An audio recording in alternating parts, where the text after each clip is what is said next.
রুদ্র, কোথায় যাচ্ছিস? কোথায় না, দোয়েলের বাড়িতে। কাল তো দোয়েলের দিদির বউ ভাত, তুমি তো জানো। চলো তো, বাড়িতে সবাই অপেক্ষা করছে, চিন্তা করো। বাবা, ও বাড়ির জন্য তোর চিন্তার দেখছি শেষ নেই। কবে থেকে তুই আবার শ্বশুর বাড়ির এত ভক্ত হয়ে পড়লি? কি রাজেশ্বরী, তুমি রুদ্রকে এইভাবে বলছো কেন? দোয়েলের দিদির বউ ভাতে রুদ্র যদি না যায় ভালো দেখায় কি? তাছাড়া মা, আমি একটা জিনিস বুঝতে পারছি না, দাদা যদি নিজের শ্বশুর বাড়িতে যায় তাতে তোমার তো আপত্তির কি আছে? না, আমার কোনো আপত্তি নেই, কিন্তু রুদ্র যে বাড়িতে যাচ্ছে সে বাড়ির মেয়ে মানে দোয়েল আজ সারাদিন কোথায় ছিল সেটা জেনে গেলে ভালো হতো না? তার মানে কি বলতে চাইছো তুমি? কি রে রুদ্র, দোয়েল হঠাৎ বাপের বাড়ির থেকে এ বাড়িতে কেন চলে এলো, তারপরেই বা কোথায় গিয়েছিল, সেসব জানতে তোর ইচ্ছে করছে না?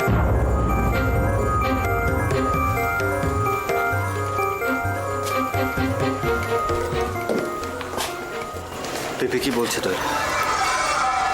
তুমি কোথায় গেছিলে? আচ্ছা দাদা, বৌদি কোথায় যেতে পারে? নিশ্চয়ই কোনো কাজে গেছিল। দোয়েল, চুপ করে থাকিস নি, কোথায় গিয়েছিলি বল। দোয়েল কি করে বলবে? আমি জানিও বলতে পারবে না। তুমি জানো কোথায় গেছিল? দোয়েলকে জিজ্ঞেস করতো। ওর বিয়ের সময় এ বাড়ি থেকে যে গয়নাগুলো দেওয়া হয়েছিল সে গয়নাগুলো এখন কোথায়? কোথায় আবার? আলমারিতেই থাকবে তাই বুঝি। তাহলে দোয়েল যাও তো, আলমারি থেকে গয়নাগুলো নিয়ে এসে আমাদের সবাইকে দেখাও।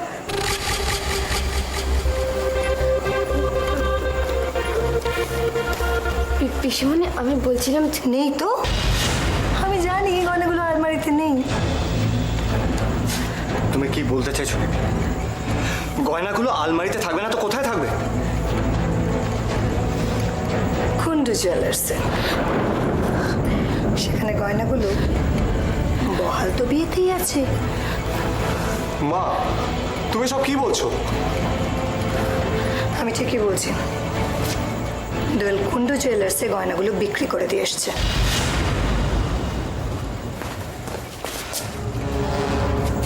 তুমি সত্যি বলছো পেপি? দোয়েল আমাদের বাড়ির গয়নাগুলো বিক্রি করে দিয়েছে? বিশ্বাস হচ্ছে না তো? ঠিক আছে, তাহলে আমার সঙ্গে চল কুন্ডু জুয়েলার্সে, সেখানে নিজের চোখেই দেখে নিবি।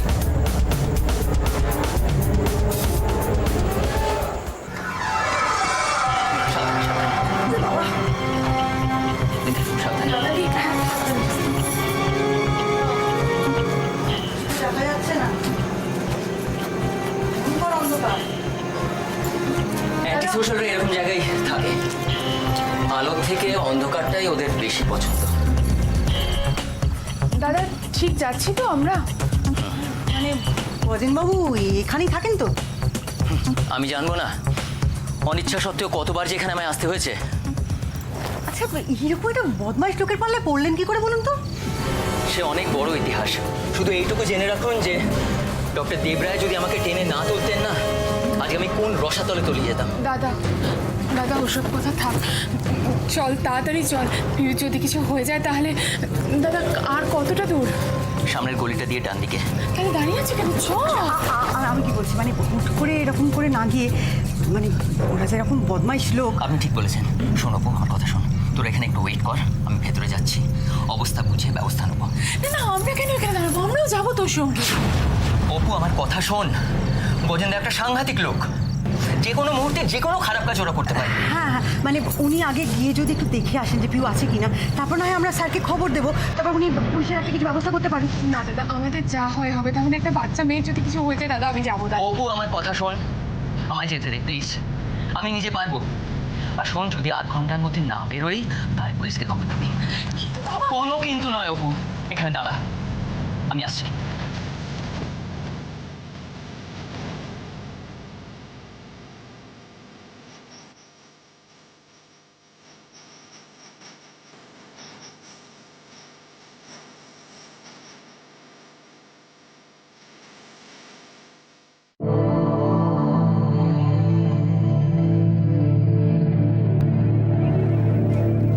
জয়েল, পিপি যেটা বলছে সেটা কি সত্যি? কি বলছে সেটা শুনতে পাচ্ছ না? কথার উত্তর দিচ্ছ না কেন? ও কি করে উত্তর দেবে? উত্তর দেবার মতো মুখ ওর আছে নাকি? তাহলে পিপি যেটা বলছে সেটাই সত্যি। তুমি ওই গয়নার দোকানে সব গয়নাগুলো বিক্রি করে দিয়েছো, তাই না?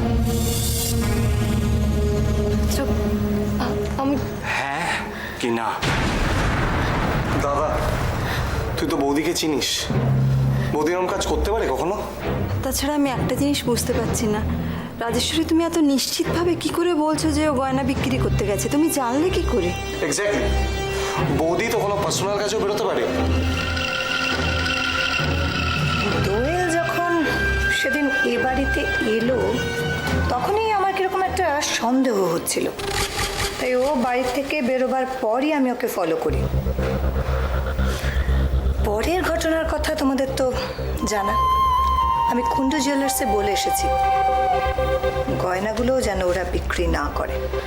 এরপরেও যদি আমার কথা তোমাদের বিশ্বাস না হয় তাহলে চলো আমার সঙ্গে, সব কিছু প্রমাণ হয়ে যাবে।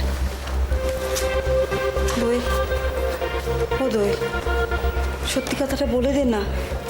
কি বলছে সত্যি কথাটা বল। আমি কি আসতে পারি?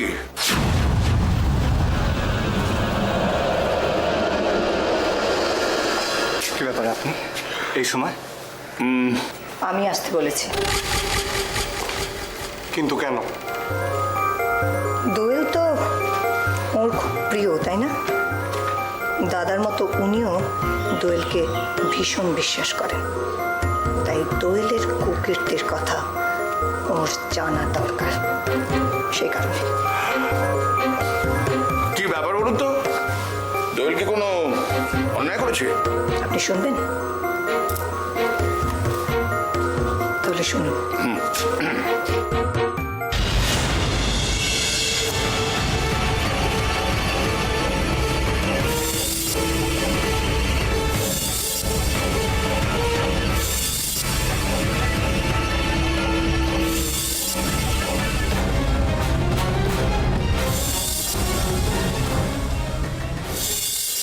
আশ্চর্য, দোয়েল এরকম একটা কাজ করেছে আমি তো বিশ্বাসই করতে পারছি না।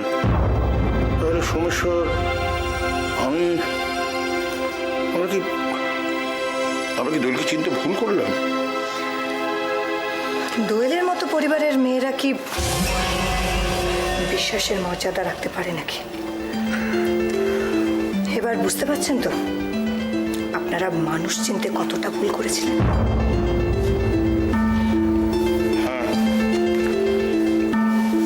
অস্বীকার করি কি করে? এই তো কিছুদিন আগে দোয়েল আমার কাছে এসেছিল, আমার থেকেও 1 লক্ষ টাকা চেয়েছিল। ওই গয়নাগুলো আমার মার গয়না। বাবা তোমায় বিশ্বাস করে ভালোবেসে ওই গয়নাগুলো দিয়েছিল, আর তুমি সেগুলো এভাবে বিক্রি করে দিতে পারলে? এতটুকু তোমার হাত কাঁপলো না? সামান্য কয়েকটা টাকার জন্য তুমি এরকম জঘন্য একটা কাজ করতে পারলে তো? উকিলবাবু, এর পরেও কি আপনি বলবেন যে আমার দাদা এ বাড়ির সমস্ত ক্ষমতা দোয়েলের হাতে দিয়ে ঠিক করেছিলেন? আমি একটা কথা কিছুতেই বুঝতে পারছি না, তোমরা সবাই মিলে একভাবে বৌদিকে কেন দোষারোপ করে চলেছো? বৌদি কিছু বলার সুযোগ দিচ্ছ না কেন? বৌদি, তুমি যদি সত্যি গয়নাগুলো বিক্রি করে থাকো, নিশ্চয়ই তার পিছনে কোনো কারণ আছে। সবাইকে বলে দাও না কারণটা কি।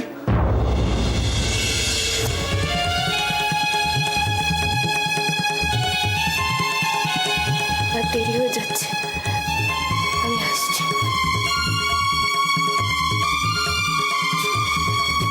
যাচ্ছ যাও, তবে মনে রাখো এই বাড়ির দরজা তোমার জন্য চিরকালের মতো বন্ধ।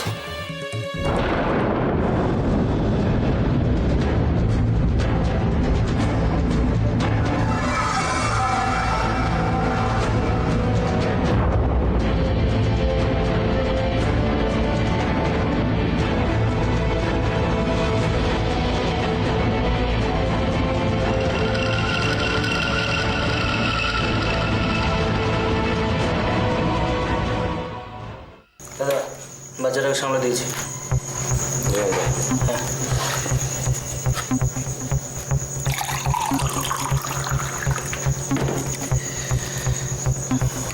আমি তো ভেতর থেকে আসছি।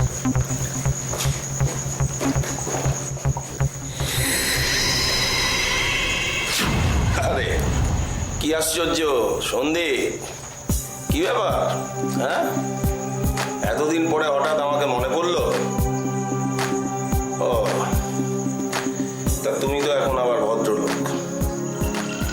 এত রাতে আমার কাছে কি মনে করে? কি মনে করে বুঝতে পারছেন না, নাকি সব বুঝেও না বোঝার ভান করছেন? এই দেখো, কি করে বুঝবো বলো তো? তুমি তো আমার মতো একজন উপকারী লোকের উপকার ভুলে গিয়ে সব সম্পর্ক ছিন্ন করে বসে থাকলে। তাও যদি আসার আগে একবার একটা খবর দিয়ে আসতে। আপনি যে আমার কত উপকার করেছেন সেটা অবশ্য আমার থেকে ভালো আর কেউ জানে না, কি বলুন? থাক থাক ওসব কথা সন্দীপ, বলো তো আমি তোমার জন্য কি করতে পারি? আফটার অল এক সময় তো তুমি আমার সাথেই ছিলে। আমি সেই সুবাদেই আপনার কাছে এসেছি। আপনি বহুবার আমাকে আমার অজান্তেই অনেক খারাপ কাজ করিয়েছেন, তার বিনিময়ে আপনার কাছে একটা অনুরোধ নিয়ে এসেছি। গজেন কখনো মাগনায় কাউকে দিয়ে কিছু করায় না সন্দীপ। তোমার কাজের মূল্য আমি দিয়ে দিয়েছি। যাকে যাকে ছাড়ো, ওসব কথা ছাড়ো। বলো তোমার জন্য কি করতে হবে, কি তোমার অনুরোধ? পিউকে ফিরিয়ে দিন। ওই বাচ্চা মেয়েটা আপনার কোনো ক্ষতি করেনি। পিউ? সেটা আবার কে? আপনি মিথ্যে অভিনয়টা কতক্ষণ চালাবেন? আপনি পিউকে চেনেন না? ডক্টর দেব রায়ের শালীর মেয়ে। এই দেখো কে কার শালীর মেয়ে, এসব আমি কি করে জানবো বলো তো? আপনার জানার কোনো দরকার নেই। আপনি শুধু আজকে যে মেয়েটাকে কিডন্যাপ করিয়েছেন তাকে ফিরিয়ে দিন। ওই বাচ্চাটাকে নিতে আমি এসেছি। তুমি কিন্তু যা খুশি তাই বলে যাচ্ছ, যা খুশি তাই বলে যাচ্ছ সন্দীপ। আমার মতো একটা ভালো মানুষ পেয়ে তুমি সব বলতে পারো? নাকি দিবাকর দেবরায়ের ওখানে চাকরি করছো বলে তুমি যাকে যা খুশি তাই বলতে পারো? গজেন বাবু, আমি খুব ভালো করে জানি আপনি এই কাজটা করেছেন। আপনার ছেলেরা ওই মেয়েটাকে আজকে তুলে এনেছে। আমি কিন্তু তোমার এগেনস্টে মানহানির মামলা করতে পারি। এই যে আমার এগেনস্টে তুমি মিথ্যা দোষারোপ করছো, এর জন্য আমি মানহানির মামলা করতে পারি, আর সেটা তো তোমার ভালো হবে না। আগে যাও যাও, অনেক রাত হয়েছে, বাড়ি যাও, বাড়ি যাও। পিউকে ফিরিয়ে দিন, আমি বাড়ি চলে যাব। দেখ অনেকক্ষণ ধরে সহ্য করছি, আর নয়, চল পাতলা এখান থেকে, ভাট। শোন না, তোর কপালটা না খুব ভালো রে, যে দাদা মুখ বুঝে সব সহ্য করছে। যদি আমি হতাম না। দেখ সন্দীপ, তোকে ভালো ভালো বলছি, দাদার মুড পাল্টে যাওয়ার আগে এখান থেকে কেটে পার, চল। আমি পিউকে না নিয়ে এখান থেকে উঠবো না।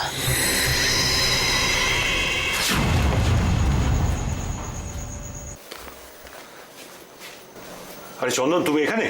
আমি কখন থেকে তোমায় খুঁজছি। আরে তুমি এখানে কি করছো? আর মোবাইল ফোনটাকে অফ করে রেখেছো কেন? আমি তোমায় কন্ট্যাক্ট করতে পারছি না। আমি মাস্টার প্ল্যান করছিলাম স্যার। কিসের মাস্টার প্ল্যান? খোঁজ খবর নিয়ে জানতে পেরেছি যে গজেন বাবুর লোকেরা এই পিউকে কিডন্যাপ করেছে। হোয়াট? আর শিওর? আমাকে এই চিনলেন স্যার? আমি শিওর না হয়ে কখনো আপনাকে কোনো খবর দিয়েছি? কাওয়ার্ড! আমাকে কোনো মতে রাজি করাতে না পেরে ওই দুধের বাচ্চাটাকে। চন্দন, আমাদের কিছু একটা করতে হবে। আপনি এসব নিয়ে ভাববেন না স্যার, আমি তো রয়েছি, আমি দেখে নিচ্ছি। কোথা থেকে শুরু করব সেটা জাস্ট আমি চক আউট করে নিচ্ছি। যদি কিছু হয় আমি ওকে ছাড়বো না। কিচ্ছু হবে না স্যার, আপনি আমার উপর ভরসা রাখুন। তোমার উপর ভরসা আছে বলেই তো এখনো আশায় আছি চন্দন। চন্দন, আমি জয়ন্তের মুখের দিকে তাকাতে পারছি না। ওই পিউ সোনাকে আমার আজই চাই। ওই বাচ্চাটার মুখটা আমার বারবার চোখের সামনে ভেসে উঠছে চন্দন। স্যার মাস্টার প্ল্যানটা আমার চাকা হয়ে গেছে, আপনি চিন্তা করবেন। আচ্ছা, আপনি আমাকে কেন খুঁজছেন? আরে এদিকে বাড়িতে একটা সর্বনাশ হয়ে গেছে। কি হয়েছে? সন্দীপ এসেছিল বাড়িতে, সব শুনে ও গজেনের আস্তানায় গেছে, আর সেই সঙ্গে লতা আর অপর্ণা ওর সঙ্গে বেরিয়ে গেছে। সে কি স্যার, এটা তো সর্বনাশ হয়েছে। ওরা না জেনে শুনে এরকম একটা বিপদের জায়গায় চলে গেল। কি হবে সন্তান, কি হবে? অপর্ণাদের যদি কোনো ক্ষতি হয়ে যায়? স্যার, আমাকে এক্ষুনি বেরোতে হচ্ছে, আমি যাচ্ছি। চলো, আমি যাবো তোমার সঙ্গে।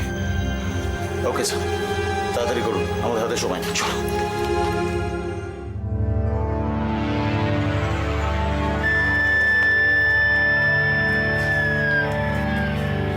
কি হলো? সবাই এরকম চুপচাপ কেন? মা, কি হয়েছে? এরকম গম্ভীর হয়েছে কেন? কোথায় গিয়েছিলিস তুই? বুঝেছি, সবাই আমার উপর খুব রেগে আছো না? দেরি হয়ে গেছে, দিদির ফুলসজ্জা তত্ত্বগুলো এখনো সাজানো হয়নি। তুমি চিন্তা করো না, আমি এক্ষুনি কি সাজি। আমার কথার উত্তর দে, কথা ঘোরাবার চেষ্টা করবি না। মা, আমি তো তোমাকে বলেই গেছিলাম যে আমি একটা জরুরি কাজে যাচ্ছি, চলে আসবো এক্ষুনি। সেই জরুরি কাজটা কি সেটাই তো আমরা জানতে চাইছি। কাকা, আমার কি কোনো পার্সোনাল কাজ থাকতে পারে না? একটু দেরি হয়ে গেছে, আমি তোমার ভুল স্বীকার করে নিচ্ছি, ক্ষমা করে দাও প্লিজ। আচ্ছা ঠিক আছে, তুমি চিন্তা করো না, আমি এক্ষুনি সাজিয়ে দিচ্ছি। কাকিমা, ট্রেগুলো কোথায় যাবে একটু? এটা কি করলি তুই? কি করলি? আমাদের কথা একবারও ভাবলি না? আমাদের পরিবারের মান সম্মান তুই এইভাবে ধুলোয় মিশিয়ে দিলি দোল? কাকিমা, কি করেছি আমি? আমি কিছু বুঝতে পারছি না। কি হয়েছে কাকা? এইভাবে আমাদেরকে বিচ্ছেদ করলি, হ্যাঁ? এখন লোক সমাজে মুখ দেখাবো কি করে আমরা? হঠাৎ তোর এতগুলো টাকার প্রয়োজন পড়লো কেন বলতো? যে তুই রুদ্রদাদের গয়না বিক্রি করলি? এই সুজন, বাজে কথাগুলো বন্ধ কর। বেশি বার বেড়েছে না তোর? সোমেশ্বর বাবু অত বিশ্বাস করে তার স্ত্রীর গয়না তোর কাছে গচ্ছিত রেখেছিলেন। সত্যি তো তোর এত টাকার কি দরকার পড়লো তোর যে সেই গয়নাগুলো তোকে বিক্রি করতে হলো? আজ হয়তো সমস্যারবাবু নেই, ফিরে এসে যখন তিনি গয়নাগুলো চাইবেন তখন তার কি উত্তর দিবি তুই?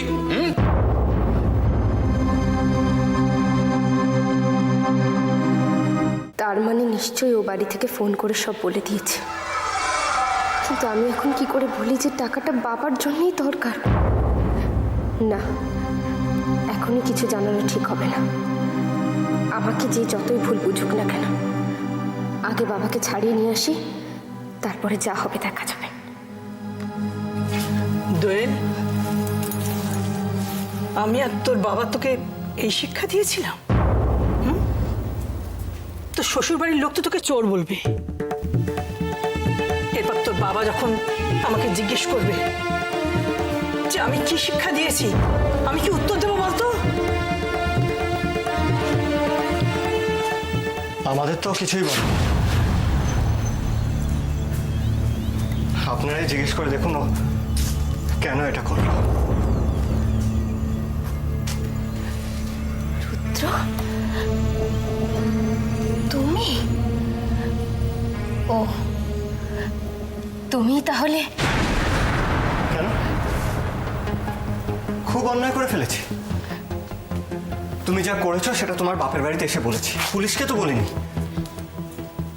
সোমেশ্বর বাবু নিজে এই বাড়িতে এসে তোকে পছন্দ করে নিয়ে গিয়েছে, নিজের মেয়ের মতো ভালোবাসেন তোকে। তার সঙ্গে এত বড় অন্যায়টা করতে পারলি তো? এরপর ও বাড়িতে আমরা ওদের কাছে মুখ দেখাবো কি করে? কাকিমা, আমরা তো ভাবলাম যে আপনাদের বাড়িতে বিয়ে, হয়তো টাকার দরকার হয়েছে, সেটা হলেও হতো। কিন্তু এখানে এসে জানতে পারলাম যে আপনারা কেউই কিচ্ছু জানেন না। বাবা, বাবা, আমাদের পরিবার খুব সচ্ছল পরিবার নয়। তিনটে মেয়ের বিয়ে দিতে আমাদের অনেক ধার দেনাও করতে হয়েছে, কিন্তু তাই বলে কুটুম বাড়ির গয়না ছি ছি ছি ছি ছি, এতটা নির্লজ্জ আমরা নই। না না আমার এরকম ভাবে বলবেন না।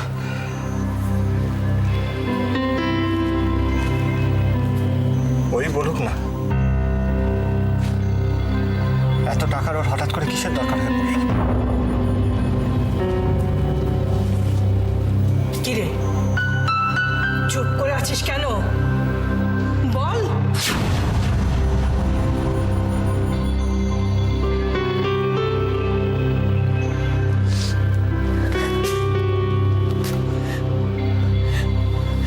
তুই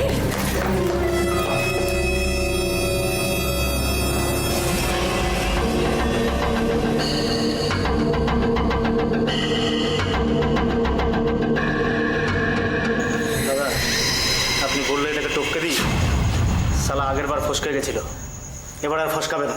শালা একটা থাপ্পড় মারবো না, কার সাথে কিভাবে কথা বলতে হয় এখনো শিখলো না। সব অপদার্থ। না না না না, তুমি বাবা সন্দীপ এদের কথায় কিছু মনে করো না, সব অপদার্থ। বলো কি খাবে, চা আনতে বলি? ওসবের কোনো দরকার নেই, আমি পিউকে নিতে এসেছি, আর কিছু চাই না। দেখো সন্দীপ, আমার একটা সহ্যের সীমা আছে বাবা, আর আমার এই সহ্যের বাঁধ ভেঙে যাওয়ার আগে ভালোই ভালোই বাড়ি চলে যাও। বাড়ি যাও, বাড়ি যাও। আর আমিও তো আপনাকে বললাম গজেনবাবু, আপনি যতক্ষণ না পিউকে এখানে আনছেন আমি এখান থেকে উঠবো না। উঠবে না? না। বসে থাকবে? কত রাত অবধি বসে থাকবে? যাও যাও, বাড়ি যাও, বাড়ি যাও। দেখো আমাকে এবার বাড়ি ফিরতে হবে, আমার এই ছোট ছেলেটা না বাড়ি না ফিরলে হা করে বসে থাকে। পিউয়ের বাবা মাও পিউয়ের জন্য বসে আছে। সোজা কথা না হলে কিন্তু আমাকে এবার অন্য ব্যবস্থা করতে হবে সন্দীপ, আর সেটা তোমার পক্ষে খুব একটা ভালো হবে না। শোন, অনেকক্ষণ ধরে সহ্য করছি, আর নয়। কিরে, এখান থেকে কাটবি নাকি? কিরে, কথাটা কানে গেল না? বট সঞ্জীব দা!